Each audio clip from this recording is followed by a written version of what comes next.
Assalamualaikum warahmatullahi wabarakatuh. Hai teman-teman semua, jadi kali ini kita mau membahas sejarah yang tidak kalah menarik nih, yaitu sejarah Kesultanan Aceh Darussalam.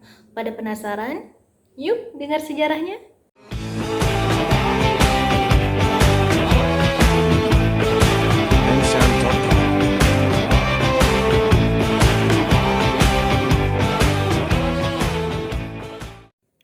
Nah, teman-teman tahu nggak? Ternyata Kerajaan Aceh merupakan kerajaan yang bercorak Islam, yang berdiri di Bandar Aceh Darussalam sekitar tahun 1496 Masehi. Pada awalnya, kerajaan ini berdiri atas Kerajaan Lamuri, kemudian mendudukkan dan menyatukan beberapa wilayah sekitarnya seperti wilayah Pedi, Ledi, dan Nakor. Kerajaan ini lahir dari dua gabungan kerajaan sebelumnya, yaitu Kerajaan Lamuri dan Kerajaan Aceh, pada dasar ikatan pernikahan antara Raja Lamuri dengan Putri Raja Aceh. Nah, setelah resmi bergabung, kerajaan pun menciptakan kerajaan baru nih, yang disebut Kesultanan Aceh Darussalam. Pada tahun 1511 Masehi, bangsa Portugis berhasil menguasai Malaka. Oleh karena itu, para pedagang mencari pelabuhan lain untuk menghindari Portugis. Pelabuhan yang dipilih yaitu Kesultanan Aceh Darussalam. Kesultanan Aceh berdiri pada abad ke-16 sampai abad ke-20 dengan pusatnya di Kutaraja. Pada tahun 1962 Masehi, Kutaraja diubah namanya menjadi Bandar Aceh. Teman-teman tahu nggak sultan pertamanya siapa? Ya, benar banget. Kesultanan Aceh pertama ialah Sultan Ali Muhayyad Shah. Ia memerintah pada tahun 1514 sampai 1528 Masehi. Beliau merupakan sultan terhebat loh. Pada tahun 1520 Masehi, Sultan Ali Muhayyad Shah mulai memperluas kerajaannya. Kerajaan yang berhasil dikuasai yaitu Delhi, Pasai, dan Arun.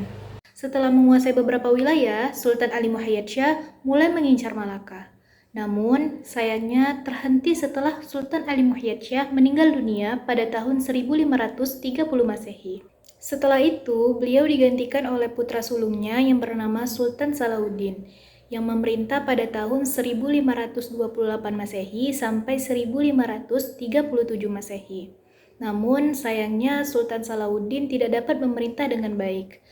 Sehingga pada tahun 1537 Masehi, ia digantikan oleh adiknya yang bernama Sultan Alauddin Riyad Shah. Sultan Alauddin Riyad Shah memerintah pada tahun 1537 Masehi sampai 1568 Masehi. Ia diberi gelar Al-Kahar yang artinya penguasa. Selama pemerintahannya, beliau menyebarkan ajaran Islam ke Siak di Riau dan Minangkabau di Sumatera Barat. Dan beliau menjalin hubungan baik dengan Turki. Dampaknya, perwira Turki melatih tentara Aceh sampai mengajarkan pembuatan meriam di Aceh. Sehingga armada Aceh pun semakin kuat. Dengan kekuatan armadanya itu, Sultan Alauddin menggempur Portugis di Malaka sebanyak 3 kali. Namun, sayangnya usaha beliau gagal dan Kesultanan Aceh semakin melemah setelah beliau wafat pada tahun 1571 Masehi. Setelah itu, diganti oleh Sultan Sri Alam dan pemerintahannya pun hanya bertahan setahun. Dari tahun 1571 sampai 1607 Masehi, Kesultanan Aceh mengalami berbagai konflik politik. Setelah Sultan Sri Alam terlengser, kemudian digantikan oleh beberapa penggantinya seperti Sultan Zain al-Abidin, Sultan Ala al-Abidin, Sultan Buyung, Sultan Ala al-Abidin Riyad Shah Syahid al-Mukammil, dan Sultan Ali Riyad Shah. Pada tahun 1607, setelah kepemimpinan Sultan Ali Riyad Shah berakhir, kemudian tahta kesultanan dipegang oleh Perkasa Alam. Perkasa Alam merupakan penguasa terbesar dalam sejarah Aceh loh. Perkasa Alam diberi gelar dengan sebutan Sultan Iskandar Muda. Pada saat ia naik tahta, wilayah kekuasaan Aceh semakin luas, hampir meliputi seluruh Sumatera kecuali Palembang dan Lampung yang dikuasai oleh Banten. Gak hanya sampai Sumatera, ternyata Kesultanan Aceh memperluas wilayah kekuasaannya sampai semenanjung Malaysia dengan menaklukkan Johor pada tahun 1615, Pahang pada tahun 1617, dan Kedah pada tahun 1620. Ternyata, Sultan Iskandar Muda pada tahun 1629 pernah berusaha untuk menaklukkan Malaka dari Portugis. Namun, usahanya gagal karena Portugis memperalat Sultan Johor untuk menyerang Aceh. Nah, teman-teman tahu nggak? Ternyata selain Aceh dikenal sebagai pusat perdagangan teramai, Aceh juga dikenal sebagai penyebar agama Islam ternama loh. Saat itu, ada penjaga ternama seperti Hamzah Fansuri dan ulama Syekh Abdurrauf Singkil.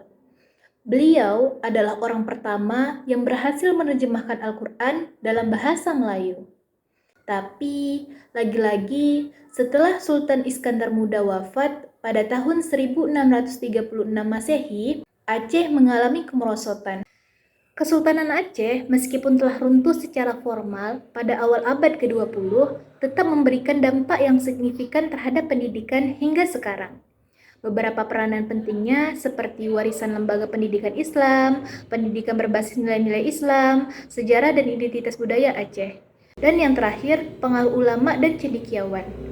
Kesultanan Aceh telah meninggalkan warisan yang kaya dalam bidang pendidikan, yang warisan tersebut masih terasa pengaruhnya hingga hari ini.